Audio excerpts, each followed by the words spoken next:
One of the things I love about this property is that you can come out here and you're going to be able to practice all manner of the medieval to Renaissance martial arts of all kinds. Whether you're talking about sword fighting, whether you're talking about spear throwing, whether you're talking about halberds, whatever. But today I'm out here, in addition to being able to get more advancement on the log stripping process for the log cabin builds that are coming up, I figured before I get started, I'd start off with a little bit of hand axe throwing. So here I've got two different kinds. This one's kind of a smaller bearded axe type, and these here are just some cheap axes that you can buy from any pretty much martial arts store and whatnot. They're very much lighter, so you got to stand a little bit closer if you're just tossing them a single one revolution over to the target. But nonetheless, it'd be fun, I thought. So let's try it out and see what happens.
So not too bad of a day. I was able to knock out 5 logs in the 7 hours that I was on the property today, and got even treated to a really nice evening sky of Jupiter and Saturn and Venus all coming together. I mean, it's the brightest, quote, star in the sky right now.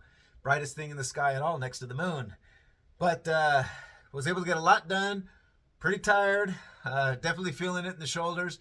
But because of the fact that I live so far away from the property itself, I mean, 2-hour drive one way, anytime I'm coming out here on my own, I'm usually content to just go ahead and spend the night here in the loft, in the shed.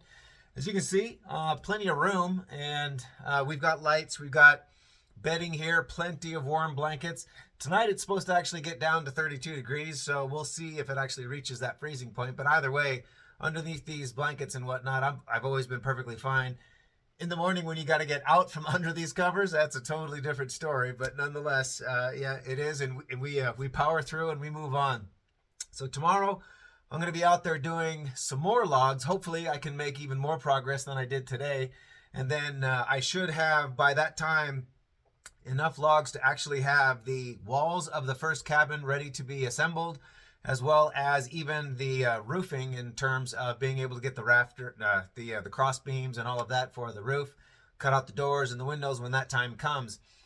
That's a project that I'm actually going to be bringing my JROTC class out for. It's basically going to be just something, it's a bit of a field trip for them, a weekend camping event. And they'll get to enjoy and experience all of the fun part of building a cabin, which is actually assembling everything, pounding everything together, and seeing the whole thing go up nice and quick.